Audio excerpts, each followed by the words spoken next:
La violence scolaire a de nouveau éclaté aujourd'hui à Columbine High, à Littleton, dans le Colorado, de manière soudaine et horrible. Une vengeance. Les corps n'ont pas encore été enlevés. Il est 11h47 du matin, le 19 avril 1994. Nous sommes dans le comté de Jefferson, Colorado, États-Unis. Toutes les chaînes de télévision commencent à faire écho d'une nouvelle dévastatrice. Une fusillade a lieu, mais pas n'importe où, dans une école. Ces images commencent à tout inonder. Les hélicoptères des différents médias arrivent sur les lieux des faits après-midi. Ils témoigneront de l'évacuation de certains des élèves. Les cris, le désespoir des proches, la tension des équipes Special Weapons and Tactics, tout sera enregistré. Ils essaieront même d'espionner par les fenêtres, dans l'espoir de voir le visage de certains des agresseurs. À 14h33, l'ancien président Bill Clinton interrompt sa conférence de presse sur la situation économique du pays et fait référence à l'incident. Il prétend ne pas pouvoir en dire beaucoup car ils n'ont toujours pas beaucoup de certitudes sur ce qui se passe à l'intérieur de l'Institut. Il semble inquiet et tendu. Tous observent de près, retenant leur souffle. Ce que ni les médias ni le président ne savent, c'est que les agresseurs sont déjà morts il y a quelques heures, précisément à 12h08. Bienvenue dans le spécial sur Columbine, la fusillade qui a transformé le monde.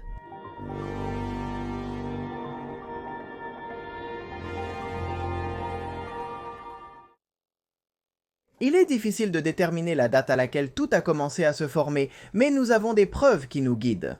Qu'un an avant que ces deux garçons ne planifièrent ce massacre, ils ont commencé à parler du jour du jugement dernier.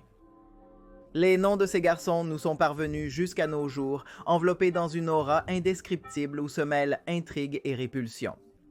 Il s'agissait d'Eric et de Dylan Eric. Il a évoqué leurs intentions sur une page internet qu'il gérait et où il postait de longues réflexions, généralement liées à l'énumération des choses qu'il détestait. Hier, il a menacé de tirer sur tout le monde et de ne laisser aucun survivant. Il a même donné quelques noms. Il a mentionné un certain Brooks Brown, un garçon avec lequel il avait eu quelques altercations. Il a été concis lorsqu'il a écrit qu'au moment venu, il n'aurait aucune pitié pour lui. Cette confession aurait pu être le tournant pour empêcher tout ce qui se préparait de se produire. Et c'est que celle-ci a fini par être lue par les parents du jeune homme menacé. Le couple savait que parfois les adolescents pouvaient être des fanfarons et parlaient trop, mais ce qui était écrit là était quelque chose qui glaçait le sang. Il ne semblait pas s'agir de menaces vides ou d'un simple déchargement, cela semblait plutôt être quelque chose écrit par une personne perturbée et prête à tenir ses paroles. Les parents de Brooks, inquiets pour sa vie, ont contacté la police. Les agents ont pris sa déclaration et ont même pu vérifier que ni Eric ni Dylan n'avaient un casier judiciaire vierge. Malgré leur mandat de perquisition, ils n'ont rien fait. Les parents de Brooks ont insisté en vain. Leur dernière visite au poste de police remonte au 31 mars 1999. Après cela, ils ont baissé les bras et ont essayé de se convaincre qu'ils ne devaient pas être si paranoïaques. Ils ne savaient pas que si la police avait effectué une perquisition à la résidence d'Eric, ils auraient trouvé des armes de toutes sortes, avec plus de 100 explosifs faits maison, et avec les plans de leur école. Il s'agissait de l'arsenal et des plans qui, seulement 21 jours plus tard, seraient utilisés pour réaliser la fusillade scolaire la plus célèbre des États-Unis. Mais ne nous précipitons pas. Pourquoi Eric et Dylan sont-ils considérés comme des martyrs par tant d'adolescents? Qu'est-ce qui s'est passé pendant ces éternelles 47 minutes où ils ont réalisé leurs fantasmes les plus sombres? Est-il vrai que ces garçons étaient victimes de harcèlement scolaire? Pourquoi a-t-on parlé qu'un médicament mal administré aurait pu être d'une importance vitale pour que le chaos se déchaîne? Qu'est-il arrivé aux survivants? Quelle attitude ont adopté les parents des auteurs? Quel a été le rôle des médias dans cette équation? Ce rapport va être de longue durée. Nous allons présenter ici beaucoup de données et beaucoup de preuves qui n'apparaissent pas dans d'autres vidéos sur YouTube, comme par exemple des croquis, des dessins. Que notaient-ils dans leurs journaux? Des photos, des vidéos? Nous avons obtenu beaucoup de matériel exclusif que nous allons déverser ici, ainsi que pour ceux qui sont intéressés à la fin de la vidéo, comme une sorte de post-crédit. Après que tout soit terminé, vous pourrez écouter. Terminez l'appel au 911 de l'une des victimes, qui a justement appelé ce numéro pendant qu'ils erraient encore dans l'école. Cette vidéo sera spéciale et durera 1 heure, voire plus. Donc, si cela vous intéresse, que nous fassions ce type de rapport plus long, mensuellement. Écrivez le mot spécial ici en dessous, parce que c'est un spécial sur les colonnes. Si vous souhaitez un autre spécial, écrivez ce mot ci-dessous. Et donnez-nous des suggestions sur quel thème cela pourrait être. Eh bien, je ne vais pas retarder cela plus longtemps. Commençons en connaissant Dylan. Eric Harris est né le 9 avril 1981 au Kansas, mais a rapidement connu diverses destinations aux États-Unis. Son père, pilote de fret pour les forces armées, a été relocalisé dans diverses bases pendant plus de 10 ans, ce qui a fait que sa famille a dû subir des déménagements successifs. Ces déménagements n'ont pas été faciles pour Eric, qui se sentait incapable de former des liens durables et est devenu quelque peu ermite plus tôt que tard. Sachant que se faire des amis ne semblait pas une possibilité dans son agenda, il est rapidement devenu un fervent amateur de jeux vidéo et a essayé de dissimuler le ressentiment qui commençait peu à peu à le ronger. Quand son père a été mis à la retraite de force, le garçon s'est définitivement installé au Colorado. C'était en juillet 1993 et il avait enfin la chance de considérer un endroit comme sa maison. Les choses ont continué de s'améliorer lorsqu'il a rencontré à l'école primaire un autre garçon partageant ses intérêts cette même année. Un jour, non précisé de ce mois, ils se sont serrés la main pour la première fois et l'autre s'est présenté comme Dylan Klebold. Contrairement à Eric, Dylan était originaire du Colorado et était né le 11 septembre 1981. Son père était géophysicien et sa mère travaillait avec des personnes handicapées. Dans ses premières années, le jeune homme avait fréquenté une école où il jouissait d'une certaine réputation. Là-bas, il faisait partie d'un groupe pour enfants surdoués, bénéficiant d'un traitement privilégié. Il se sentait en sécurité dans cet environnement et tout allait bien jusqu'à ce qu'on le change d'école. Sa timidité n'a pas aidé à s'intégrer dans son nouveau centre d'études, où non seulement on ne le considérait pas comme spécial, mais parfois il se sentait même invisible. Il a donc poursuivi ses efforts et pris part à différentes activités pour socialiser sans aller au-delà. Il a été scout, footballeur et joueur de baseball. Cela lui avait permis de rencontrer Brooks Brown, un garçon déjà mentionné. Dylan et Brooks ont été de très bons amis pendant longtemps. Malgré leur apparente intégration avec les autres camarades, ils étaient souvent isolés. Personne ne semblait vraiment intéressé à se joindre à eux, jusqu'à ce que Dylan rencontre Eric. Ils avaient 12 ans et cette rencontre a été le début d'une relation que les deux jeunes ont vécue avec beaucoup d'enthousiasme. Cependant, ce lien si profond escaladerait également pour devenir un cocktail qui ferait ressortir le pire de chacun d'eux. L'autre élément clé de cette histoire est survenu en 1995, quand Eric et Dylan étaient déjà meilleurs amis et se sont inscrits ensemble dans un établissement qu'ils finiraient par détester. Nous parlons de Columbine. Année sombre. Eric et Dylan sont arrivés à Columbine la même année. L'endroit se vantait d'avoir investi plus de 15 millions de dollars pour construire une nouvelle cafétéria et une nouvelle bibliothèque.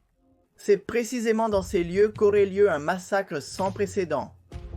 Changer d'école et entrer dans l'adolescence n'a pas été facile pour les amis. Dylan s'est empressé de s'inscrire à des cours de théâtre et a fait partie de l'équipe technique de nombreuses pièces. Il maniait rapidement les lumières et la console de son, ce qui lui valait l'approbation de son entourage. Cependant, la plupart le voyaient comme un garçon trop silencieux, comme cela lui était déjà arrivé. Les choses ne se sont pas améliorées pour Eric, qui a eu son premier rendez-vous en entrant dans l'institution. Il croyait enfin pouvoir établir une relation avec une fille, mais elle l'a quitté, le laissant seul. Le garçon ne savait pas comment gérer ce refus et a même prétendu se suicider pour essayer de la récupérer. Cela, loin de lui faire obtenir ce qu'il voulait, l'a fait devenir un paria aux yeux de tous. Brooks, qui avait également déménagé à Columbine, a connu un sort similaire, mais a cessé de fréquenter Eric et Dylan aussi souvent. Qui a dit que c'est durant cette période qu'il a commencé à ressentir que quelque chose de bizarre se produisait. Comme beaucoup de jeunes de leur âge, Eric et Dylan se sont réfugiés dans leurs goûts particuliers. Ils ont découvert des groupes de métal industriel et se sont intéressés au cinéma, qui avait une critique sociale et beaucoup de violence. Ils ont commencé à passer de longues heures à chercher des livres de philosophie et de politique, et ont rapidement été attirés par quelque chose qui allait révolutionner le monde, Internet. Grâce à ce dernier, ils ont pu jouer un rôle actif dans les forums de débat, continuer à nourrir leur passion et même devenir très bons dans certains jeux vidéo. Eric était un fanatique de Doom, un jeu de tir à la première personne auquel il vouait une grande dévotion. Eric était un enthousiaste inquiet, qui a rapidement découvert comment modifier les codes originaux du jeu pour qu'il ait lui-même une violence plus explicite. À cette époque, le jeune homme a commencé à signer ses travaux comme Rêve, une référence à son intention d'être considéré comme un rebelle. En même temps, Dylan s'est auto-baptisé Vodka, un surnom choisi pour sa préférence pour cette boisson. L'adolescence s'abattait sur ces garçons et avec elle venait la confusion hormonale et existentielle que quiconque ayant traversé cette étape a su apprécier. Eric et Dylan se sentaient incompris, écoutant de la musique forte, faisant la fête et buvant, tout comme leurs camarades. C'est du moins ce qu'il semblait de l'extérieur. Des choses se passaient en lui. Et même s'ils n'étaient pas les seuls à recevoir ces moqueries de la part des sportifs des chats, comme on les appelle maintenant à l'école. Eric et Dylan l'ont pris de manière très personnelle, et une haine très sombre a commencé à se développer en eux. Les problèmes commencent. Plus tard, lorsqu'on leur a demandé, leurs camarades de classe ont dit que ni Eric ni Dylan n'étaient aussi susceptibles de subir des agressions qu'on pourrait s'y attendre, compte tenu de la façon dont ils parlaient du reste de leurs camarades dans leurs écrits. Mais il est vrai qu'il semble y avoir eu un épisode qui a agi comme une sorte de déclencheur pour que quelque chose se brise en elles.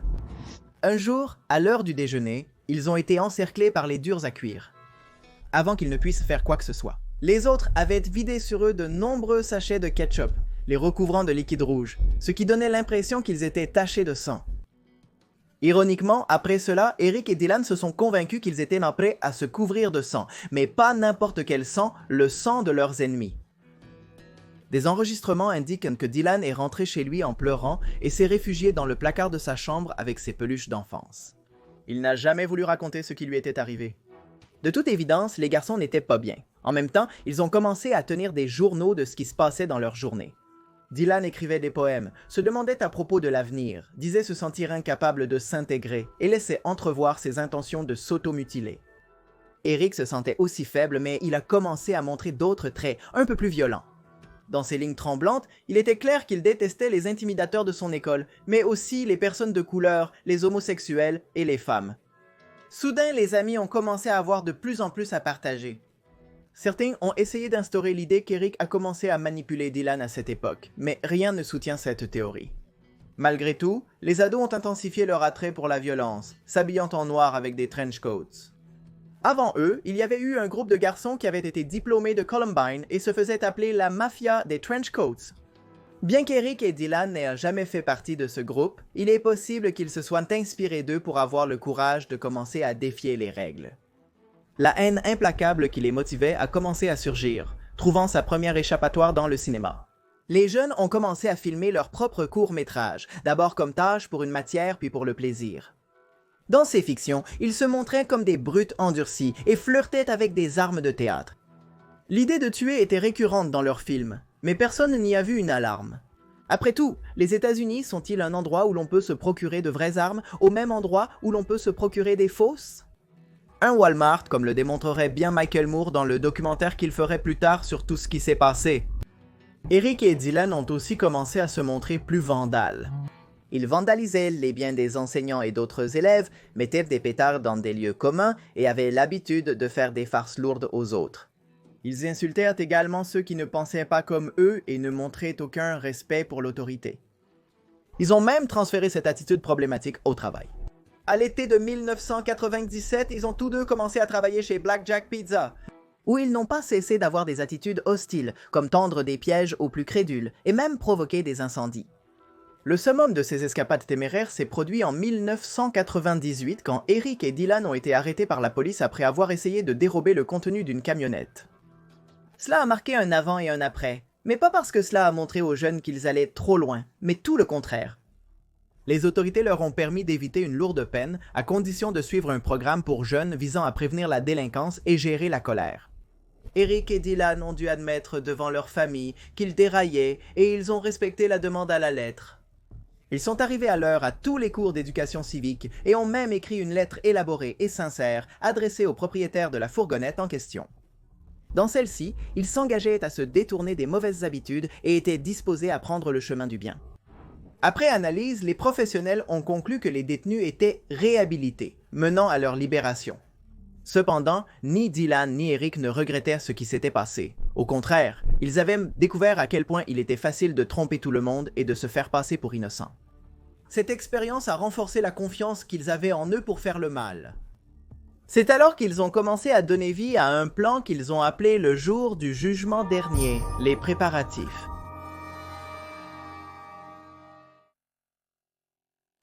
La colère qu'Eric et Dylan ressentaient s'est radicalisée pendant ces mois.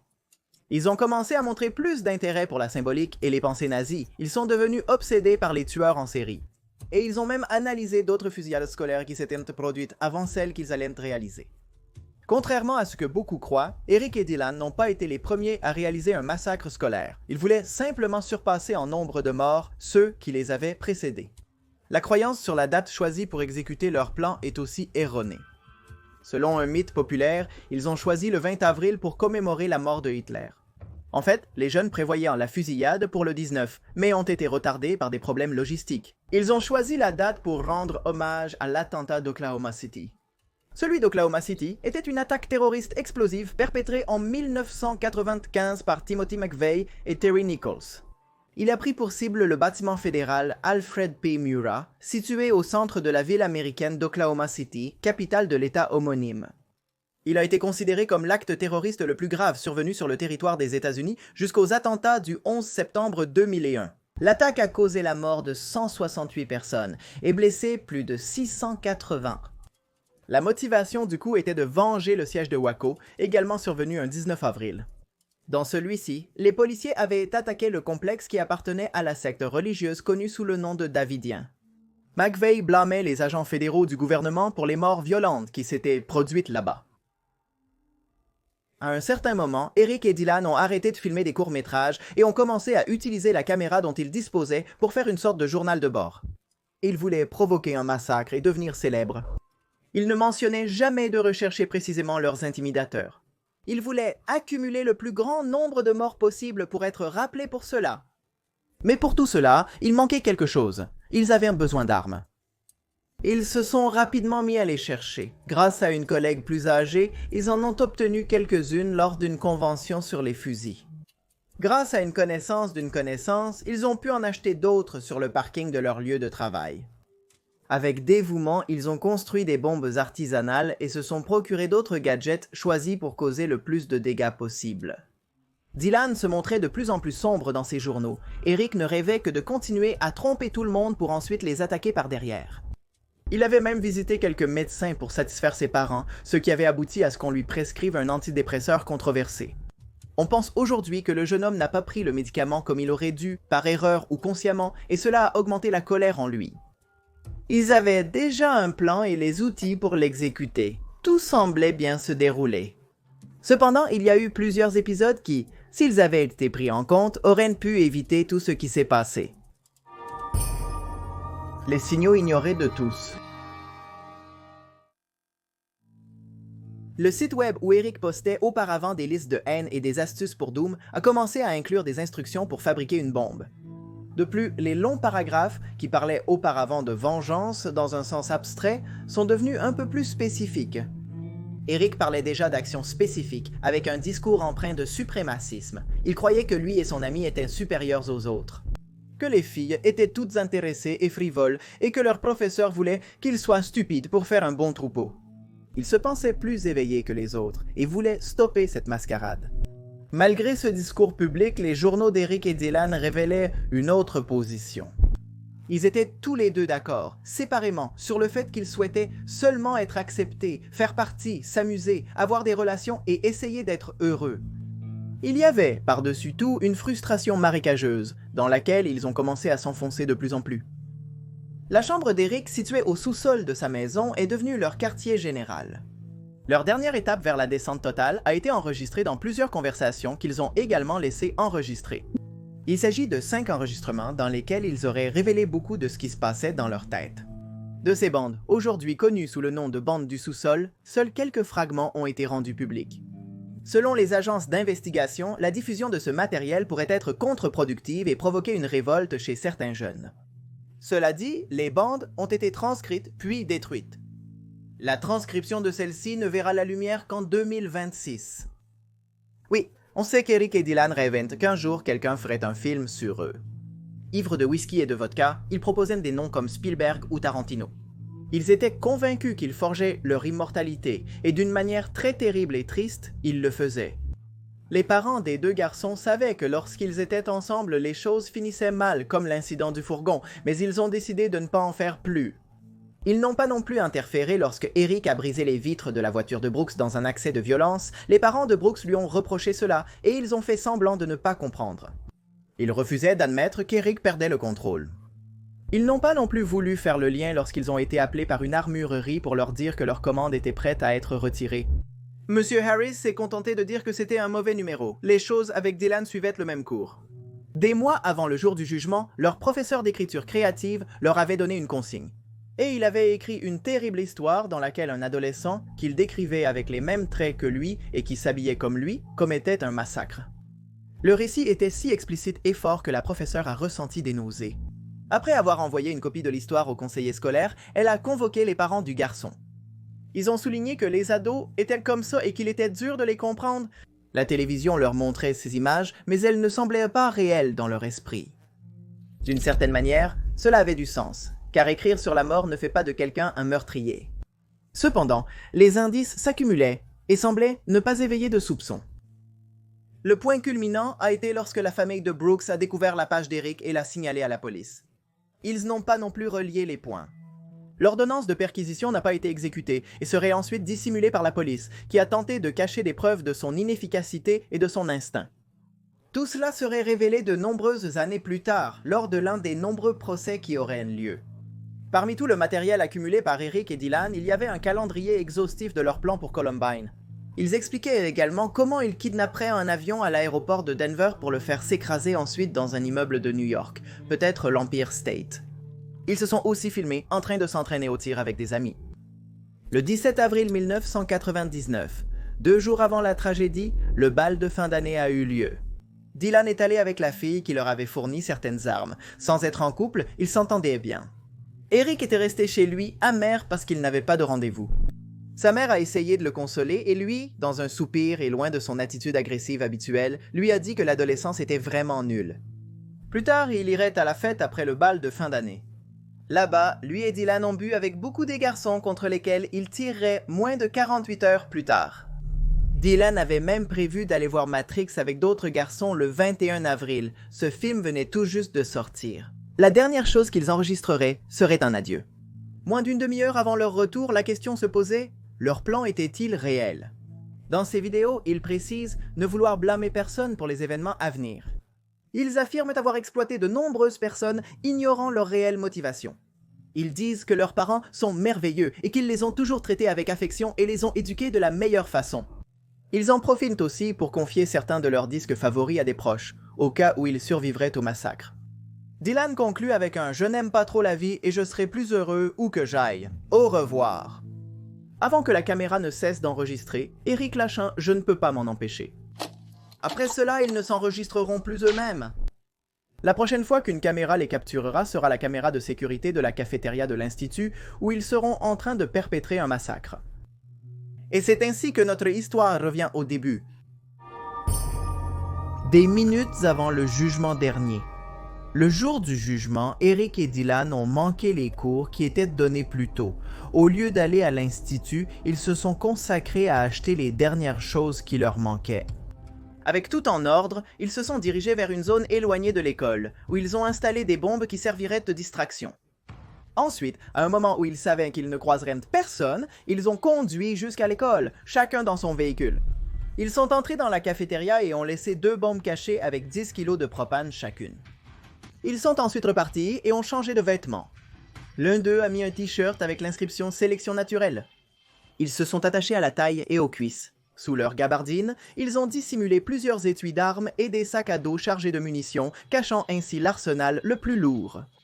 Ils avaient un fusil de chasse Savage Springfield 67H calibre 12, une carabine Hi-Point 995 de 9 mm, un pistolet semi-automatique Intratec AB10 de 9 mm et un fusil de chasse à double canon Stevens 311 400 calibre 12. Comme mentionné, une simple carte d'identité prouvant leur majorité leur a permis d'acheter le tout sans rien d'autre. De retour à l'école, ils se sont postés près de la voiture d'Eric. L'idée était de voir comment la cafétéria s'envolerait. Tuer plus de 400 personnes avec l'effondrement et ensuite tirer sur quiconque aurait survécu et courrait. Ils voulaient voir le monde brûler et supposaient qu'ils avaient préparé le piège parfait. Pendant l'attente, Brooks, son ami de longue date, est sorti fumer. Après un regard sur le parking, il a reconnu Eric et s'est approché. Malgré leur dernière friction, il se souvenait toujours qu'à un moment donné, ils avaient su être assez proches. Voulant discuter, il a demandé à l'autre pourquoi il n'avait pas passé les examens le matin même. Selon Brooks, Eric lui dirait que peu importe, l'essentiel étant qu'il ne lui déplaisait plus autant qu'il le croyait. C'est pourquoi il voulait le conseiller. Le conseil en question était qu'il s'éloigne de là le plus rapidement possible. Ils se promènent dans les couloirs. Et vous pouvez voir un mur de jock venant vers eux, ils sortent de la rue, c'est leur rue, leur monde, et Eric et Dylan ne sont pas sortis de la rue. Et ainsi, vous voyez les jocks mettre leurs doigts juste sur Eric et presque briser la caméra de sa main. Et vous ne les entendez pas jurer. Parce qu'ils sont trop habitués à ça. Ils ne disent pas quoi diable était-ce. Ils disent « et ils bougent simplement parce que c'est si courant. Brooks, confus, s'est éloigné avec hésitation. À ce jour, il y a toujours des gens qui ne croient pas que Brooks ait été totalement innocent. Bien qu'il n'y ait pas de preuves contre lui, beaucoup soutiennent que le jeune homme joue un rôle clé à plusieurs points cruciaux de l'histoire. Il y a beaucoup de gens qui prétendent que Brooks aurait pu connaître le plan, mais n'a pas osé en faire partie. Il n'aurait également rien fait pour éviter la catastrophe, ce qui en ferait un complice actif. Malgré tout, Brooks est parti, laissant Eric et Dylan observer l'école en attendant la grande explosion. Cependant, cela n'est jamais arrivé. Impatients, ils ont regardé leur montre. S'ils laissaient le temps passer, les étudiants retourneraient à leur salle de classe et ne seraient plus rassemblés dans la cafétéria, ce qui réduirait les chances de les tuer. À leur insu, les bombes qu'ils avaient fabriquées étaient défectueuses. Si cela les avait découragés, l'histoire serait autre aujourd'hui. Au contraire, à ce moment-là, ils ont décidé d'opter pour le plan B et ont décidé d'entrer dans l'établissement. Il était 11h19 du matin et tout allait irrémédiablement se gâter. En moins de 30 minutes, les médias ne répéteraient rien d'autre que le mot Columbine. L'horreur se déchaîne. Près de l'une des portes de l'établissement, un garçon et une fille déjeunaient. Après leur avoir souri, Eric et Dylan leur ont tiré dessus. La fille est morte. Elle serait la première de beaucoup. Le garçon était gravement blessé mais a survécu. Après cette première rafale, Eric ne s'est pas retenu. Il s'est retourné et a tiré sur d'autres adolescents qui marchaient près de l'endroit. Dylan s'est approché de l'un des tombés et l'a achevé d'un tir dans le visage. 5 jeunes qui pique-niquaient près du parking ont regardé la séquence intrigués. Convaincus qu'un court-métrage était en train d'être tourné et que tout était une mise en scène de la part du club audiovisuel. Ils ont réalisé leur erreur quand les balles ont commencé à voler vers eux. 3 en sont sortis indemnes, 2 ont été blessés. Eric et Dylan ont rapidement reporté leur attention sur le collège. Au milieu, ils ont croisé une enseignante qui pensait aussi qu'ils étaient en train de filmer un film. Elle a su que l'affaire était plus sérieuse qu'elle ne l'estimait lorsque les vitres ont éclaté et qu'un tir lui a percé l'épaule. Après cela, la femme a couru vers la bibliothèque pour se cacher et donner l'alerte. Un professeur d'informatique et entraîneur présent dans l'institut a rapidement réagi en entendant les bruits. D'abord, il a averti le responsable de la sécurité de Columbine de sérieux problèmes, puis il s'est rendu froidement à la cafétéria.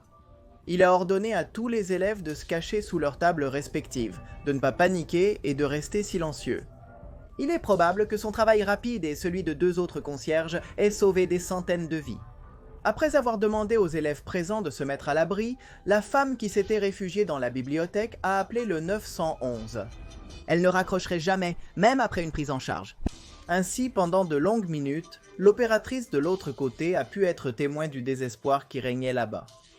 Les premières minutes de cet audio sont celles qui ont été rendues publiques et vous pourrez écouter cet enregistrement à la fin de cette vidéo. Le responsable de la sécurité, arrivé de l'autre côté de l'école, a réussi à identifier les agresseurs au moment où ils entraient. Il y a eu un échange de tirs entre lui et Eric avant que le jeune homme ne se perde à l'intérieur de l'établissement. Un établissement énorme qui était sur le point de devenir une réserve de chasse. Columbine devient un enfer. À 11h24, Eric et Dylan marchaient déjà rapidement dans les couloirs de Columbine, tirant sur les quelques jeunes qu'ils croisaient. Ils ont également brisé des vitres et créé des détonations avec des bombes, faisant fermer les portes des salles de classe à leur passage. En même temps, la cafétéria commençait à être évacuée. Mais les assaillants n'allaient pas dans cette direction. On ne sait pas si c'était par improvisation, par praticité ou pour une autre raison, mais ils se sont dirigés vers la bibliothèque. Le professeur d'informatique, confronté au tumulte de la cafétéria, est monté prévenir les élèves d'une éventuelle sortie. À ce moment-là, il a vu les attaquants et a fait demi-tour sur ses talons, essayant de fuir à toute vitesse. Il recevrait 2 balles dans la poitrine et tomberait, perdant 2 dents. Avec ses dernières forces, il se faufilerait, laissant une traînée de sang derrière lui. Un autre enseignant l'a vu et l'a traîné jusqu'à une salle de classe où 30 autres élèves s'étaient réfugiés. Là, on lui donnerait les premiers soins, tout en plaçant un tableau blanc contre l'une des fenêtres donnant sur l'extérieur. Sur le tableau, on pouvait lire « Un saignement ». L'idée était que ce panneau soit vu par les policiers et les équipes de secours, qui, selon leur propre point de vue, devaient déjà être proches. Et ils n'avaient pas tort. Les policiers étaient arrivés immédiatement, mais ne sachant pas comment procéder, ils ont attendu les groupes spécialisés. Ils ont seulement réussi à placer leurs patrouilles de telle manière qu'elles servent de bouclier contre les tirs venant de l'intérieur. Lorsqu'Eric et Dylan sont arrivés à la bibliothèque, ils ont trouvé les élèves et les professeurs cachés sous les tables. D'une voix ferme, ils ont ordonné à 2 reprises à tout le monde de se lever. Ces cris ont été entendus par l'opératrice du 911. À ce moment précis, la professeure qui avait appelé a lâché le combiné et est restée paralysée derrière un bureau. Les bruits assourdissants des coups de feu et des explosions résonnaient encore sur les lieux, tout comme les alarmes et les sirènes. Malgré tout, aucune des 56 personnes qui étaient cachées là-bas n'a pu éviter d'entendre les pas lents des tireurs qui s'approchaient. Sans dire un mot de plus, Eric et Dylan ont fait une autre rafale de tirs, tuant un jeune homme. Ils ont ensuite posé leurs munitions sur la table et se sont dirigés vers les grandes fenêtres donnant sur l'extérieur. Ils ont consacré quelques secondes à tirer sur les étudiants qui fuyaient et sur les officiers qui s'agglutinaient sans savoir vraiment comment aider. Ils se sont ensuite retournés sur eux-mêmes et ont regardé vers la bibliothèque assoiffés de sang. Massacre à la bibliothèque. Après avoir laissé son manteau par terre, Dylan a aperçu 3 étudiants cachés sous une table. Les 3 ont été blessés. Pendant ce temps, Eric s'est également baissé pour observer ses futures proies. Il a appuyé sur la gâchette à plusieurs reprises, causant plus de morts. Il s'est ensuite dirigé vers l'une des tables les plus éloignées et a frappé dessus, comme quelqu'un qui frappe à une porte, sachant qu'il y aurait des élèves en dessous. Avec beaucoup de peur, faisant preuve d'une grande cruauté, il s'est baissé et a attrapé une des filles par les cheveux. Après avoir prononcé une phrase que l'on utilise généralement lorsqu'on trouve quelqu'un en jouant à cache-cache, Eric a tiré sur la jeune fille à la tête, mais la proximité de son arme par rapport à son visage a fait que le recul de celle-ci l'a frappé au nez.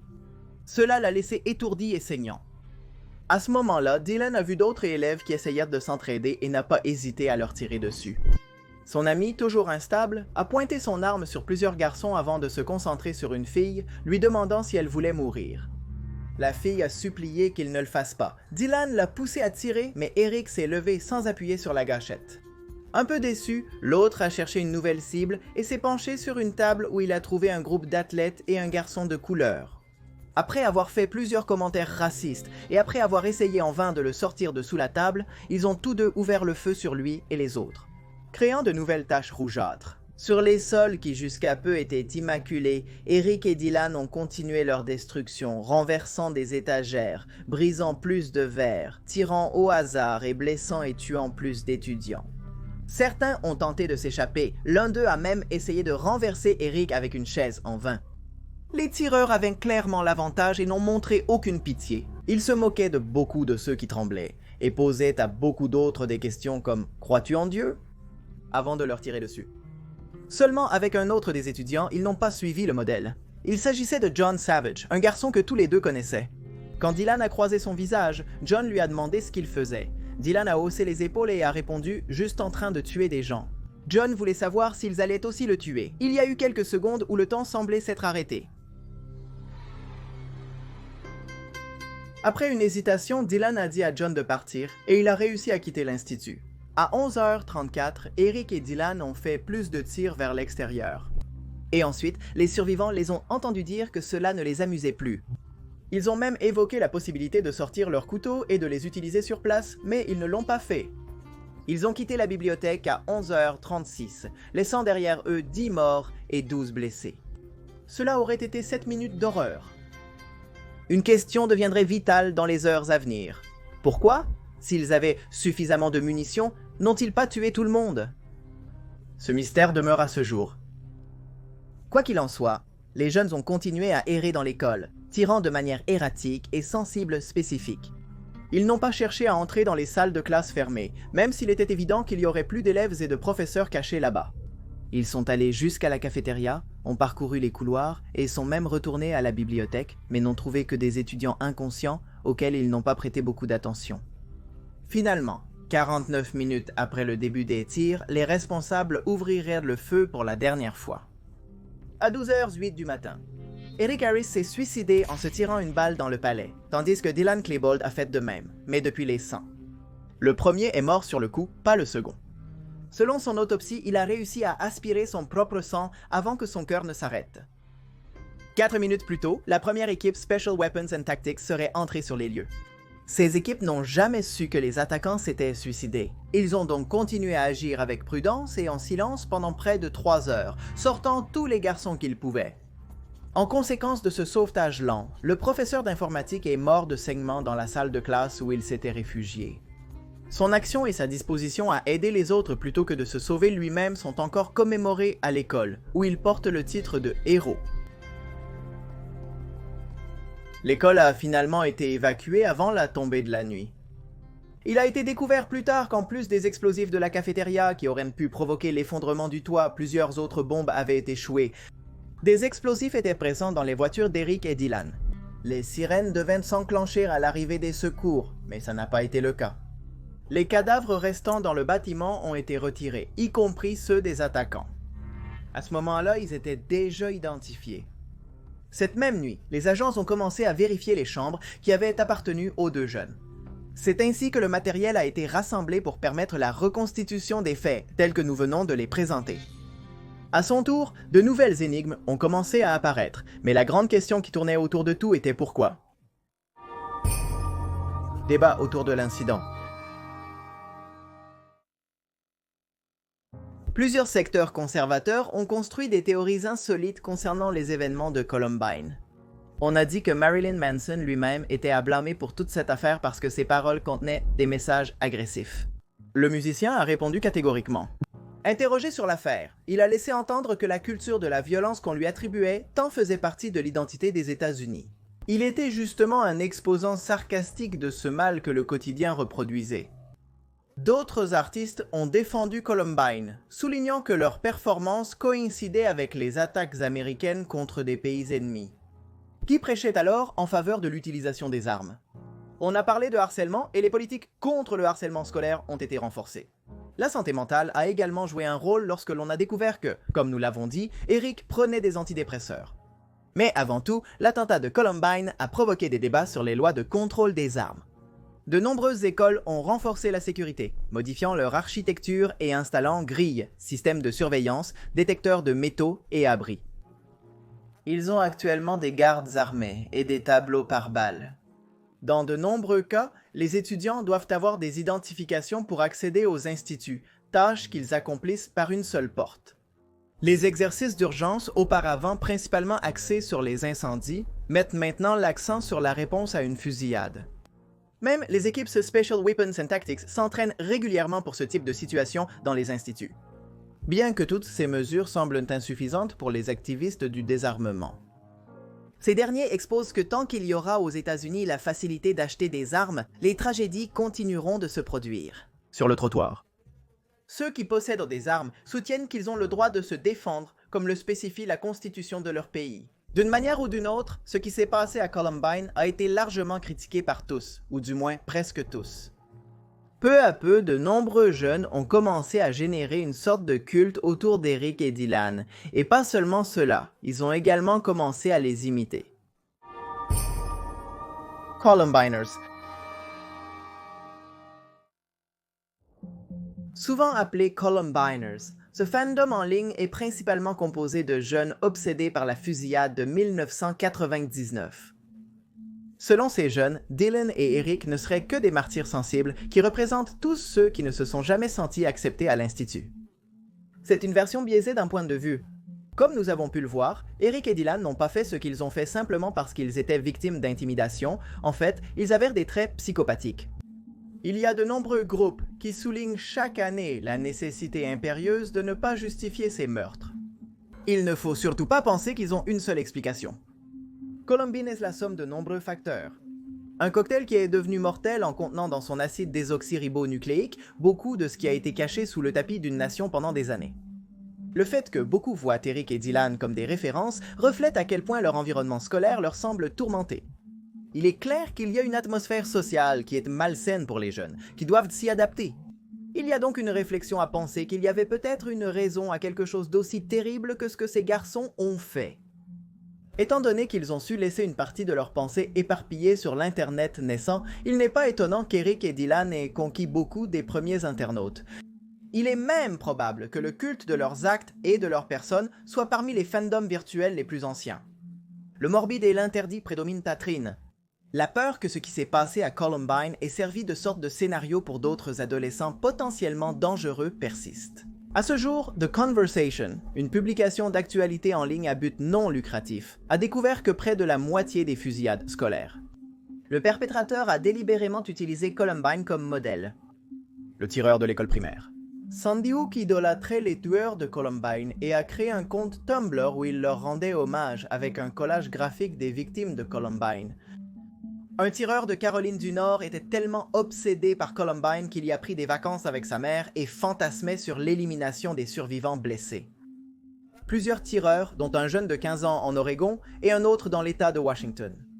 Un documentaire sur Columbine, avec des reconstitutions détaillées des événements, les a inspirés. Un adolescent du Wisconsin a pris plusieurs de ses camarades de classe en otage après avoir lu un livre sur le sujet. Les responsables de la fusillade de Santa Fe en 2018, où 10 personnes sont mortes, portèrent des trench noirs en hommage à Eric et Dylan. La liste continue et c'est terrifiant. Au moment de la rédaction de ce rapport, le nombre de fusillades dans les écoles aux États-Unis s'élève à près de 500. Depuis le massacre de l'Institut Columbine, un facteur déplorable se répète dans tous. Il y a plus de mystique créée autour des attaquants qu'une prise de conscience des dommages réels que ces attaques causent. Pour ne pas aller plus loin, par exemple, beaucoup ignorent que ceux qui ont survécu à Columbine n'ont jamais été les mêmes. Columbine à travers le temps. Beaucoup de ceux qui étaient dans la tristement célèbre cafétéria et bibliothèque de Columbine continuent de faire face à l'anxiété, à la dépression et au stress post-traumatique. Casey Ruckseger a subi plus d'une dizaine d'opérations. Elle a passé les premières semaines à l'hôpital, harcelée par la presse, mais recevant aussi d'innombrables messages de soutien du monde entier. Pendant une période, elle paniquait face aux bruits forts ou aux personnes vêtues de noir. Luttant contre cela, elle a dû faire face à la possible perte de son bras droit. Finalement, le membre a pu être sauvé grâce à la donation d'un os. Dans son livre, la fille raconte son expérience et donne des conférences à travers le pays pour soutenir et motiver d'autres victimes d'événements similaires. Richard Castaldo, pour sa part, est resté en fauteuil roulant après avoir reçu 8 balles. Il a dû être médicamenté à cause de l'horrible angoisse que cela lui a causé. En 2007, Joey Duran s'est suicidé. Il avait été lié au tireur, recevant des menaces de mort pendant longtemps. Austin Eubanks est devenu dépendant aux opiacés qu'il a reçus pendant le traitement pour se remettre des blessures de l'attentat. Il a combattu sa dépendance pendant des années avant de succomber à une overdose en 2019. Les funérailles d'amis et de connaissances tués lors du massacre ont suffi à causer un profond impact émotionnel sur tant d'autres qui ont souffert. Ce que l'on appelle le syndrome du survivant, une condition mentale où une personne se sent coupable de rester en vie, après un événement traumatisant où d'autres sont morts. Ces survivants ont tendance à revivre dans leurs cauchemars ce lointain 19 avril. Comme dans une boucle, leur cerveau leur ramène encore et encore tout le sang, la mort, les cris et le chaos. Ils ont l'impression qu'ils ne pourront jamais sortir de ces 4 murs où ils ont vécu les pires minutes de leur vie. Les séquelles déchirantes du massacre n'ont pas épargné les parents d'Eric et Dylan. Les familles des deux ont réagi différemment face à l'événement. Mais tous étaient d'accord pour dire qu'ils se sentaient dévastés et qu'ils ne pouvaient pas comprendre comment ils n'avaient pas vu ce qui se passait avec leurs enfants. Les Harris et les Klebold ont tous deux fait part de leurs condoléances aux familles des victimes du massacre. Un groupe de parents les a poursuivis en justice, les jugeant indirectement responsables de l'incident. Ces actions en justice n'ont abouti à rien. L'enseignante a cité les parents de Dylan pour son récit sanglant en cours d'écriture créative. Il a mentionné que la mère du garçon n'était pas tout à fait sincère en regardant en arrière, car elle pense qu'elle aurait pu faire plus après son appel à l'attention. La police a également été largement critiquée pour avoir manqué de nombreuses occasions d'arrêter le mécanisme pervers qui avait été initié des mois avant le massacre. Si, au lieu de supposer que les jeunes sont problématiques en soi, les agents s'étaient impliqués pour essayer de trouver une solution. Ils auraient probablement remarqué que la situation avec Dylan et Harris dépassait une simple crise de colère. La tension vécue par les sauveteurs a également eu ses conséquences, bien qu'on suppose que ce groupe professionnel est préparé à faire face à des situations de cette ampleur. Beaucoup ont souligné que voir des jeunes de 15 à 18 ans pleurer et crier comme des enfants leur a fait prendre conscience de la façon dont l'obscurité peut tout ravager. Et ce, en seulement quelques minutes. 47 minutes, dans ce cas, 47 minutes qui continuent de tourmenter tout le monde avec leur tic-tac incessant. Plus de 25 ans se sont écoulés depuis que cet événement a marqué une époque et, par conséquent, toute une génération. Le massacre survenu à Columbine continue de donner des frissons pour une simple raison. Ses causes et conséquences restent d'actualité. Analyser ce qui s'est passé, c'est observer un passé qui ressemble à notre présent, dans un monde où la cruauté augmente minute par minute de manière considérable. Pourquoi sommes-nous si fascinés par les événements de 1999? Pourquoi ont-ils eu un impact si fort sur la culture? Pourquoi des livres, des films, des documentaires et même des jeux vidéo qui dépeignent les derniers jours d'Eric et Dylan continuent-ils d'apparaître? Pourquoi a-t-on même envisagé de démolir cet institut pour guérir les blessures? Est-ce simplement du voyeurisme? Quel genre de reflet cette tuerie nous renvoie-t-elle chaque fois qu'on en parle? Aujourd'hui, on ne montre plus généralement le visage des tireurs scolaires et on essaie de ne pas entrer dans les détails de leur vie privée. Tout le monde craint que l'on recrée une fascination pour la figure d'un tueur. Néanmoins, pour Eric et Dylan, cela paraît suffire. Ils sont destinés à incarner un prototype d'adolescent en colère, frustré et marginal, qui expose ses désirs les plus discutables à la vue de tous. Peut-être pour une seule raison, exposer une société qu'ils considèrent comme hypocrite. De nombreux analystes regrettent, croyant que si Eric et Dylan avaient été contrôlés leur colère quelques mois plus tôt, ils auraient déjà été diplômés de Columbine. Peut-être se seraient-ils libérés de nombreux fardeaux, les empêchant de s'épanouir. Ils auraient pu commencer leurs études dans un lieu qu'ils préféraient ou rencontrer d'autres personnes partageant leur passion pour le cinéma, les jeux vidéo et la musique. Peut-être auraient-ils pu sentir que, après tout, malgré le fait que beaucoup de choses fonctionnent horriblement, peut-on vivre une vie qui n'est pas traversée par la haine et la douleur? Ils auraient découvert qu'il est possible d'avoir une conscience de soi et une confiance, sans devoir soumettre autrui. Peut-être auraient-ils même regardé avec désapprobation ces plans qu'ils avaient recommencé à esquisser lors de nuits d'insomnie, ou peut-être pas, peut-être qu'Eric et Dylan n'auraient jamais correspondu, peut-être, en fin de compte, c'est ce qui est fascinant. Nous ne saurons jamais ce qui se serait passé si un facteur minimal avait été modifié dans ce terrible puzzle. Nous avons simplement la condamnation et l'obligation de revoir ce qui s'est passé encore et encore, toujours à la recherche de réponses qui ne seront jamais suffisantes.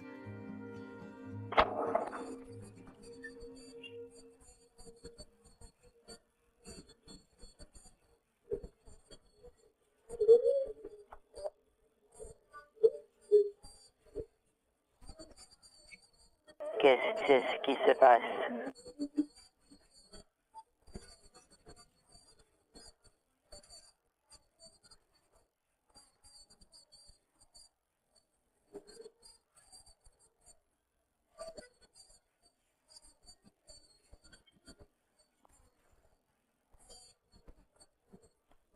D'accord, nous arrivons. L'étudiant.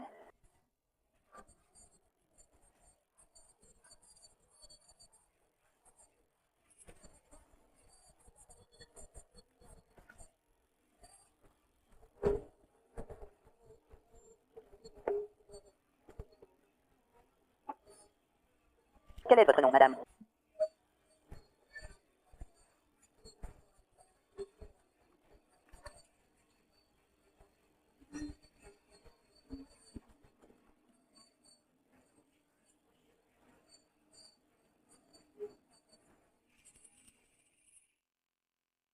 Alors, tirer sur les enfants à Columbine semble apparemment plus facile que de s'intégrer à l'école. La plus grande leçon à retenir de Columbine,